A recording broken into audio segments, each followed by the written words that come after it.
Radio AM 535/1705. Welcome to Talk Radio AM 535/1705. Coming to you live on AM frequency 535 and 1705 kilohertz. AM 535/1705 at the outer limits of the AM spectrum.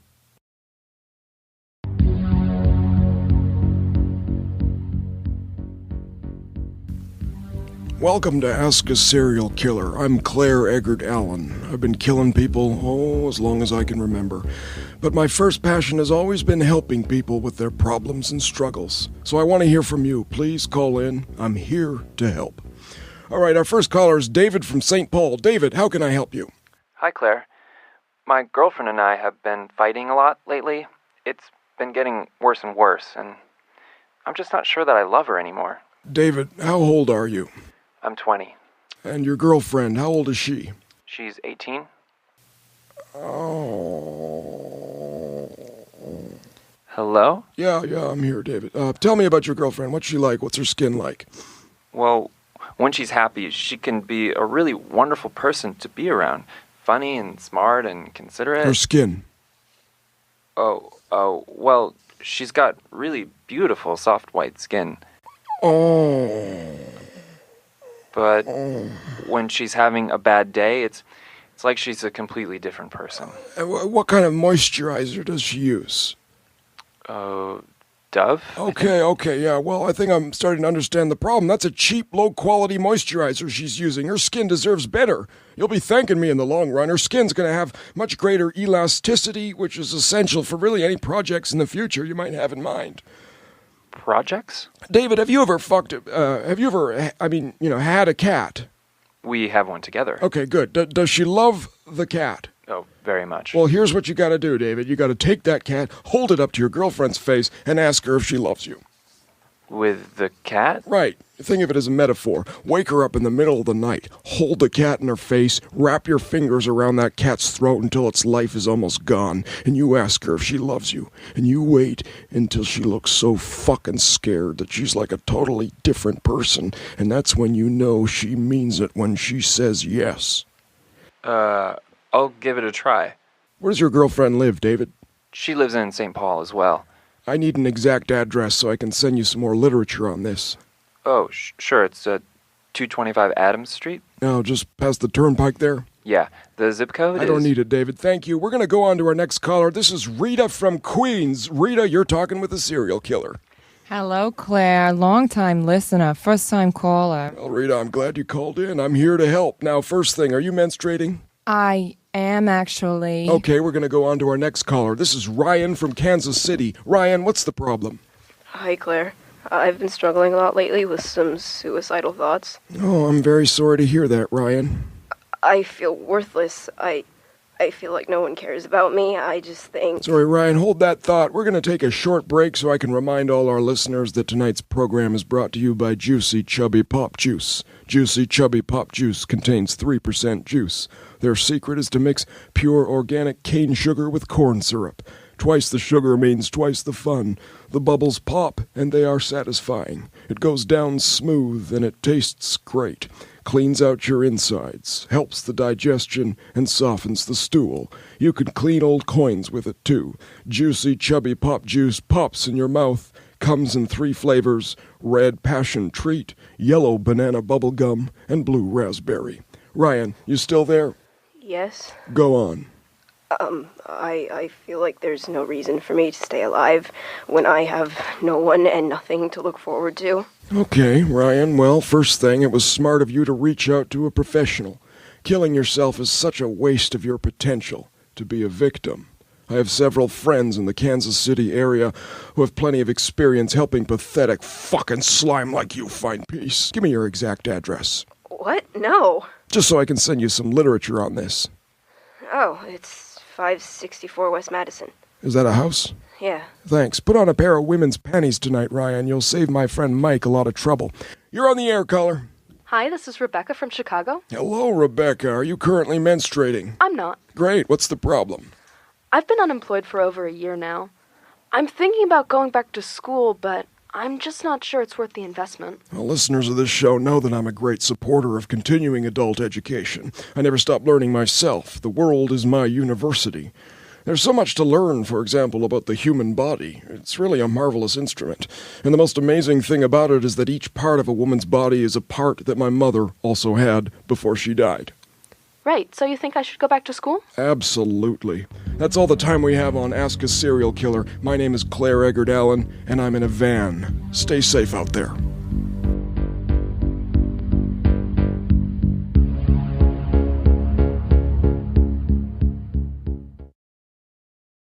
Radio AM 535/1705.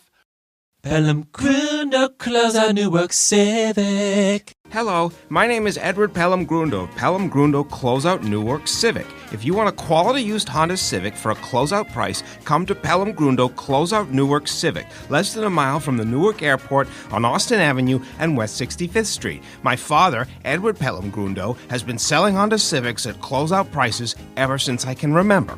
Here he is. Don't waste my time. No lowballs. No tire kickers. Cash!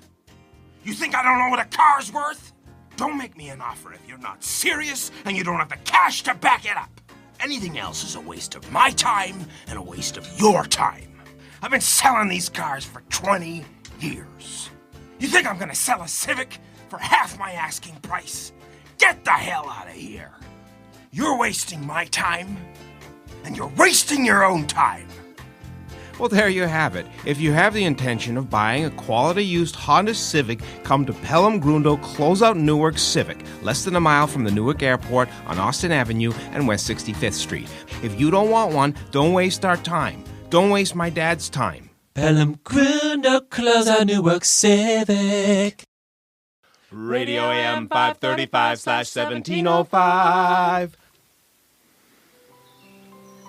Hello, my name is Dan Small, and this is Relax with Numbers. For the next 5 minutes, I want you to relax. Stop what you're doing, close your eyes, and take a deep breath. Of course, the best way to relax with numbers is with numbers. So I'll pick some, then you'll pick some.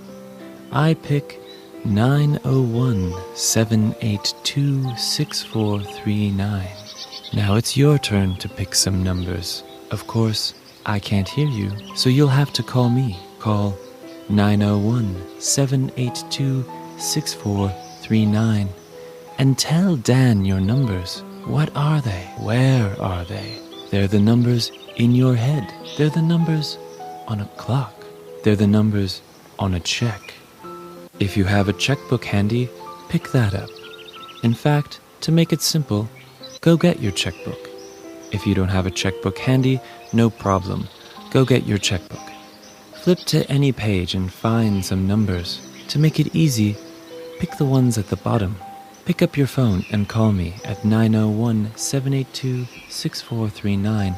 And when you hear the beep, I want you to read off your random numbers.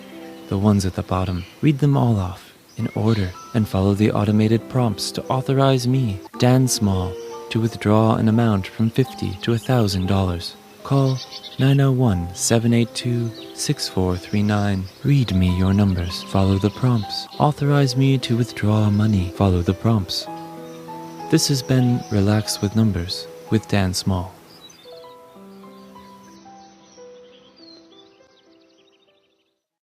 Radio AM 535/1705. Hello, I'm Tim Shipley. Welcome to Car or Bus, the show where you explain to us the difference between a car and a bus. Now, this started as a show about cars, but it became very quickly apparent that we don't know what distinguishes a car from a bus. With me always is Denny Winston. Hello, Denny. Hey there, Tim. Denny, now let me ask you a question. How did you get to the studio this evening? Was it by car or bus? Oh, wow, boy, Tim, You really like to start off with the tough questions. That's how we do it here at Car or Bus. We just drive right into it. We do. So, Denny, was it a car or bus? I'm not going to let you off the hook on this one. Boy, I guess I just don't know. Well, let me ask you another question. Okay. Did it have wheels? I see where you're going with this. It did have wheels, but my question would be, what does that mean? I have no idea. Let's take our first caller. This is right. Amanda from Des Plaines. Amanda, you're on the air. Hey, Amanda. Hello. Amanda, car or bus? Car or bus? Whoa, slow down. Don't ask me. Yeah, me either. We don't know. You tell us. I guess I just don't understand what you're asking. Is it a car or bus? Yeah, car or bus. Is what a car or bus? You have to have some specific object in mind. Hey, that's a new one. I don't even know where to begin. Well, what are you looking at right now? Well, I'm looking at Tim. And I'm looking at Denny. So are you asking me if Denny is a car or a bus? Well, you should be asking us that question. But of course he's not. I think we're going to have to move on. Denny, you're neither a car nor a bus. I'll tell you what I am confused. Aren't we all? Our next caller is David from Fairbanks. David, car or bus? What's the difference? It's actually a very simple distinction. Yeah, we've heard that one before. Yeah. To start with, a car is much smaller than a bus. How small? Yeah, is a car so small that you can't see it? If you can't see a car, how could you know what it is? You can definitely see cars. I don't think I've ever seen one. Have you, Tim? How would I know? It's a moving vehicle with 4 wheels. Now that sounds like a bus. Yeah, or a car. Well, maybe, but like I said, it's smaller Then a car? than a bus. Now you're going in circles. A car only fits about 4 people, but a bus can fit 20 or more. Then that was a bus I saw in the circus, because 22 people came out of it. Were they clowns? What's the definition of a clown? Oh no, don't start in on that. That's our other show, Clown or Person. That was a car, a clown car. That's a trick. There's a trap door. Okay, so according to you, some cars can have 30 clowns in them. Or person. This is ridiculous. Why don't you just tell me what you think the distinction is and we'll go from there? If we knew that, this wouldn't be car or bus. And now we're out of time. Well, Denny, I don't think we figured it out. No, I'm much more confused now, Tim. I'll see you next time on Car or Bus. Radio AM 535/1705. This is an emergency color test. A collection of primary colors will flash by your radio. When you see the blue card, the color test will be over. Ready? This has been an emergency color test. Radio AM 535/1705.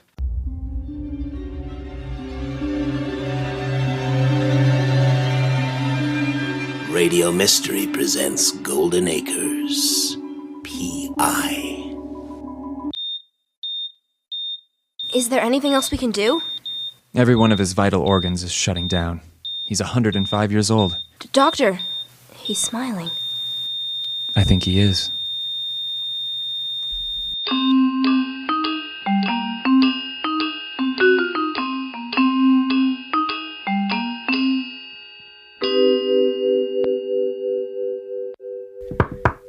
Come in, Mr. Dobson. How are you feeling today? I'm not feeling like your Patsy, Sanchez, so spare me the formalities. You know why I'm here. I'm investigating a murder. A murder? William Eggert. One day he's lying in his bed, a smile on his face as he gums his toast and tea. The next minute he's gone, without a trace. Mr. Eggert died in his sleep. If it's okay with you, I'd like to examine the body. You know you can't do that, Mr. Dobson. I got 30 years working homicide in Queens, sweetheart. Best eye in the business. I once had a 13-year-old girl strung up with her own Mickey Mouse suspenders. Coroner called it suicide, but then I found semen under her fingernails. Mr. Eggert was cremated. Well, even when you burn a body, there's a trace, and that trace tells a story. You are not a detective anymore, Mr. Dobson. I don't have a badge, baby, but you never lose your nose. And I smell blood rotting in the cracks in the walls in Golden Acres. Eggert makes 3 deaths of so-called natural causes in the past 2 weeks. Those are the kind of stats that makes any cop's hair stand up on the back of his neck, especially when it's the only hair he's got left. Not at a hospice care facility. where the victims are all over 90 years of age. I don't care if they're 900 years old. Well, that would be impossible. You got too many answers, Dolly, the way liars often do. But sometimes I think it's almost personal with me. Is that because you Chinese have always hated us Irish? I'm Colombian. Is that why you always smell like coffee? Mr. Dobson, you have to go back to your room now. Oh, sure. Take my pill, right? The same you gave to William Eggert. That's a laxative. You can stop taking that if you like, but you're going to be extremely uncomfortable. Well, that would certainly give those orderlies an alibi the next time I wake up with a bleeding asshole. This is Ramona Sanchez. Can someone please take Mr. Dobson back to his room? And how about you, Sanchez? Do you have any semen under your fingernails? Mr. Dobson, you know you're not allowed in here. Here they are, right on time. I guess I've been asking all the right questions. Come on, Mr. Dobson. We're having fish sticks tonight. Fish sticks, huh? Well, at least there's that.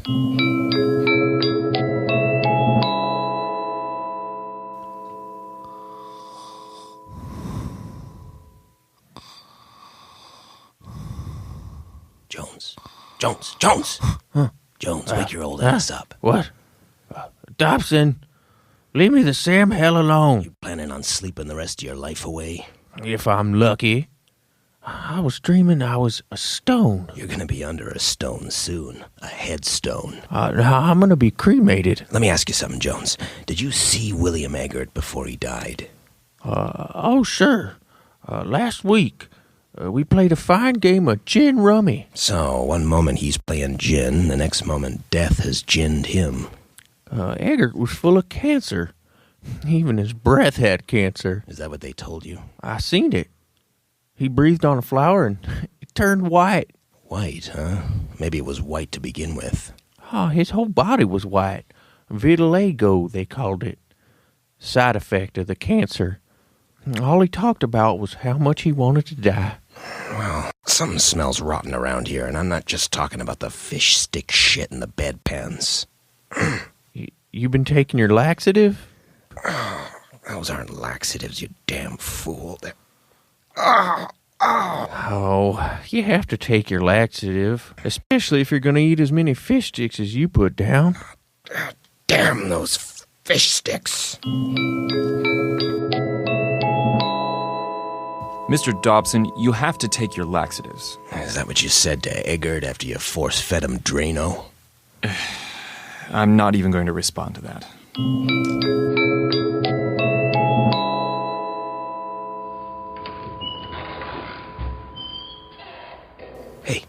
Hey, you. You're the night janitor, right? Come here. I just want someone to talk to. What's wrong, Mr. Dobson? You forgot to take your laxatives? Yeah. I suppose I'm the laughing stock of the whole department. Department? Oh, who am I kidding? It's a palliative care home. I'm an old man in his last years, dying alone. I guess I was just afraid of this thing inside of me. Oh, you got the cancer too. I got something worse than that. Loneliness. I'm pretty sure cancer is worse. But everyone got to die, Mr. Dobson. Might as well be happy while you still have the chance. I know, but why me? What? Wait a second. What did you say? Might as well be happy. While you still have the chance, son of a bitch. What is he? Well, how do you make someone happy? You feed them fish sticks, right? Oh, see, everybody likes a fish sticks. Every time someone dies, next day they serve fish sticks. They harvest the flesh. We take the laxatives to help digest the flesh. You don't like fish sticks? Hospice care, my ass. We're eating human flesh. Turned white fish flesh. Vitiligo, they called it. Okay, let me get this straight. You sure you're a cop? Because you look a lot like that doctor. You're even wearing a lab coat. I'm undercover.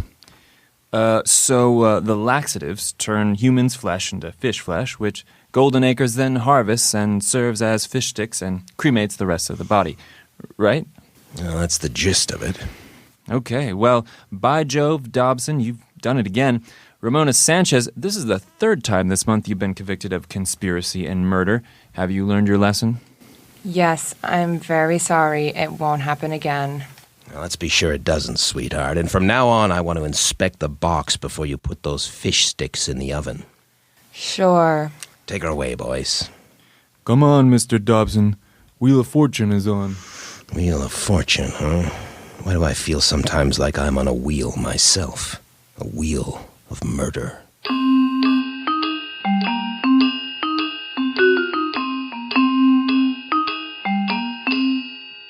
Radio AM 535/1705.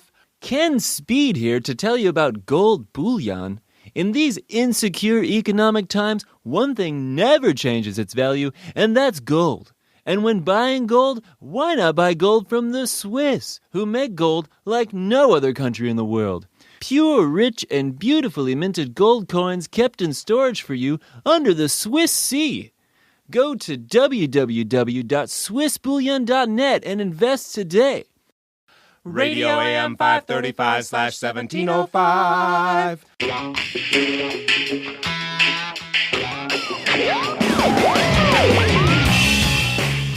Welcome to the Porn Pedant on Radio AM 535/1705. A review of contemporary pornographic film. I'm George. With me always is Walter. Walter, how are you today? Yeah, sup. I really like porn. Walt and I really like porn. Today we're reviewing two very interesting films. The first, Ass to Mouth, Mount Rushmore Vacation 6. A good little film. Walt, what did you think? Yeah, I really, really liked it. I liked, especially when they took the girl and put their dicks in her butt and then into her mouth and then back into her butt. Of course, there's an almost hydraulic repetition of action, which in many ways continues the theme of iterability in Ass-to-Mouth Mount Rushmore Vacation 4. The director's undoubtedly challenging conventional presuppositions of the Ass-to-Mouth genre, celebrating, perhaps even demanding from the viewer an acknowledgement of its essentially abyssal logic. Mount Rushmore looks really fun. There's girls and anal sex. Absolutely. I mean, it can be read as a critique of American exceptionalism, perhaps raising questions about the corpophagic form of American nationalist identity. Now, in these moments, the porn becomes conscious of its own self in ways similar to the denouement of Antonioni's Blow Up or Fellini's 8½. Porn's sweet. I really, really like porn. Now let's move on to our second film, a Czech indie called Sailor Boy, by an up-and-coming filmmaker out of Prague. Now, growing up in Prague, one is, of course, under the anxiety of the influence of Franz Kafka, and this film is no exception. A kind of existential rumination, if I may, on what it means to be at the mercy of systematic and irrational bureaucracy. The action consists entirely of men sodomizing one another in an abandoned subway car, dressed wearing white sailor hats. There's absolutely no dialogue or plot. So, Walt, I have just one question. Why? Oh, because they had hard-ons, and they wanted to put their hard-ons into each other's butts. Yes, which developed into an admittedly impressive human chain. Now, one always thinks a human chain should complete itself into a ring, an Ouroboros, as it were. But a subway car suggests a certain teleology. Their dicks were super hard and big. It was awesome and also totally gross. It's a very interesting point, Walter. What was your favorite part of Sailor Boy? Oh, probably when the boy fell down and the man caught him and made him feel safe. What do you mean by that? I think it's time for the clip, yo. Oh. Okay, Walter has a clip he wants to show us. Now, Walter, what's this from?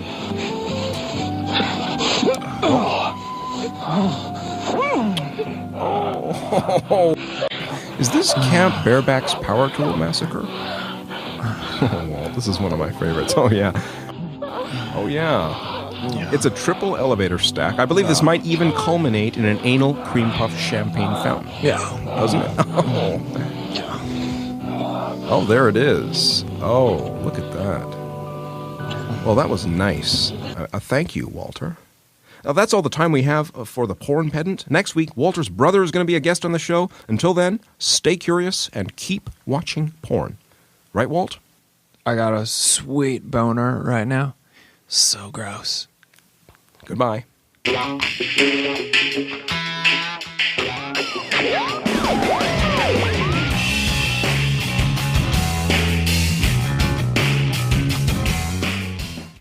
Radio AM 535/1705.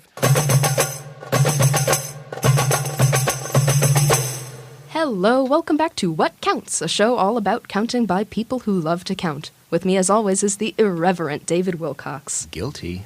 David, as you know, is a real prankster here at the studio. I brought in a sandwich to eat for lunch, and he ate it instead, leaving a note that said, "I owe you one." I did. Were you trying to get me going, David Wilcox? I admit I was. Once I start with one, I just can't stop. I, too, have that problem. That's the third time you've left me hungry this month. For that, I'm sorry. It's all right. I ate 47 beans in a salad. We're taking your calls right now. We want to hear from you about things you counted recently or just what you love about counting. This is Kevin from Brooklyn. Welcome, Kevin. It's great to be here, Anita. I'm a big fan of you guys and, well, counting. What do you like most about counting, Kevin? I guess for me, it's really just the saying numbers in order part that does it for me.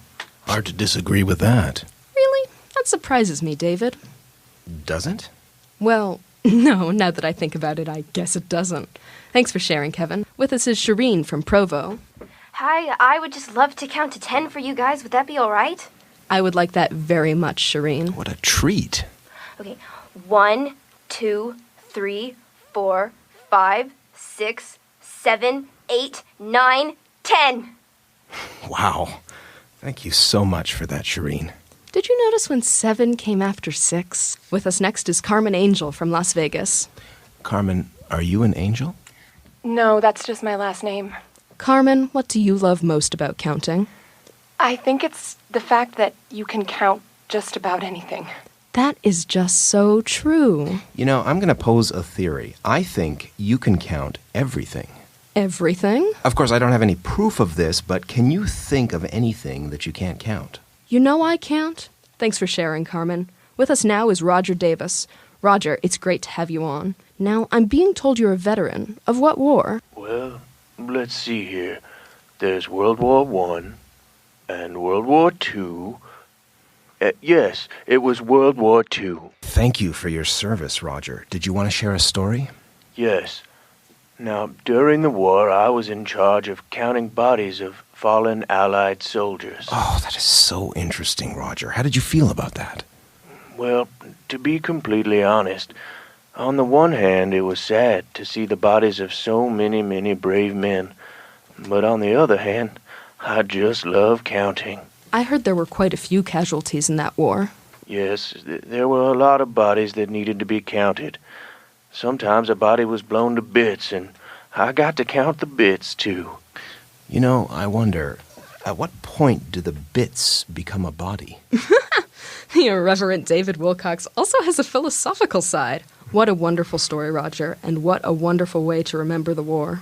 You just said 7 words that began with W. David Wilcox, don't get me started. We'll be back after a 1, 2, 3-minute commercial break.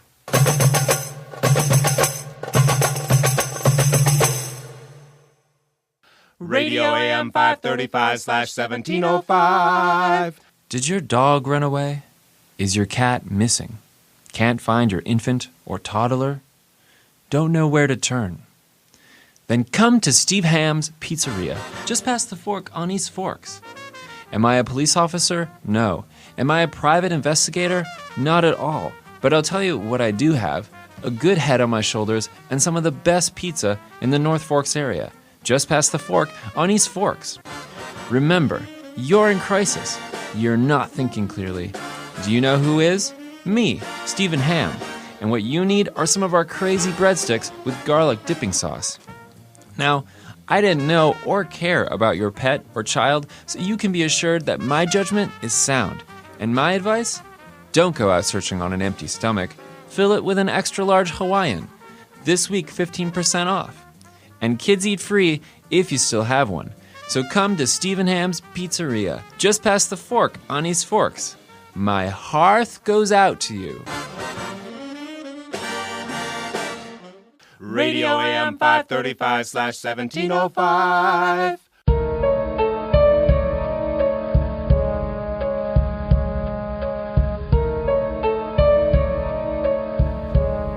Ken Speed here.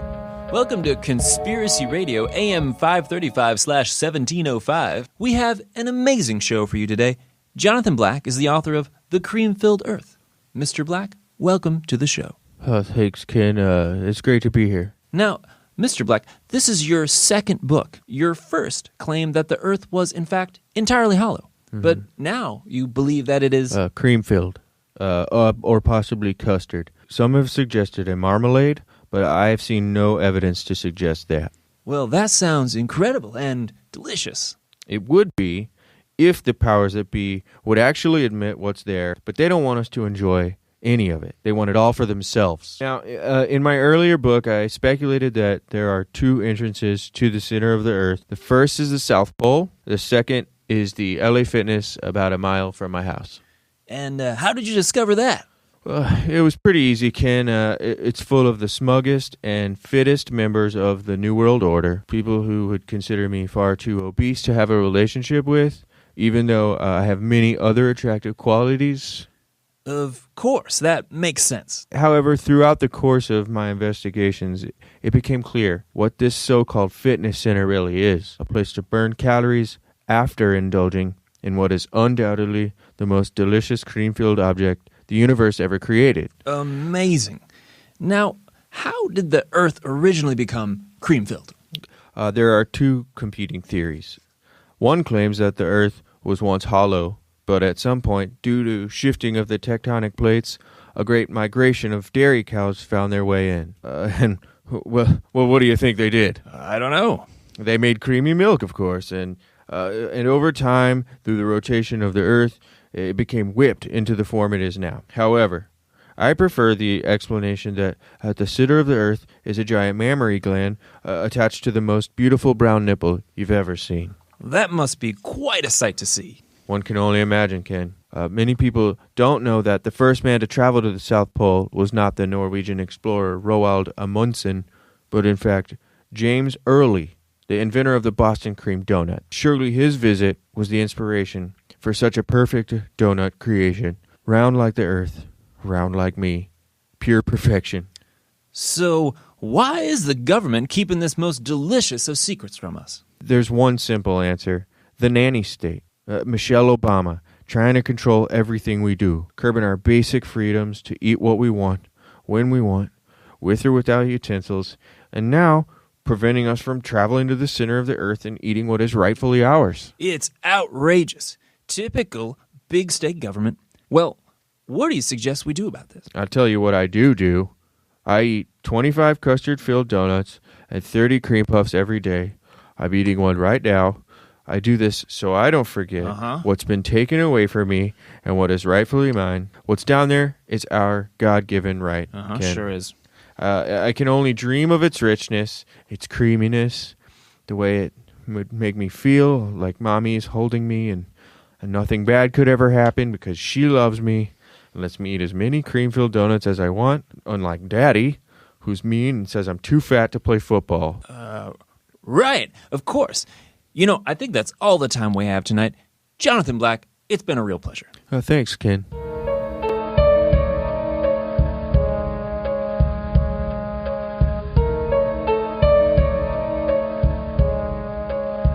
Radio AM 535/1705.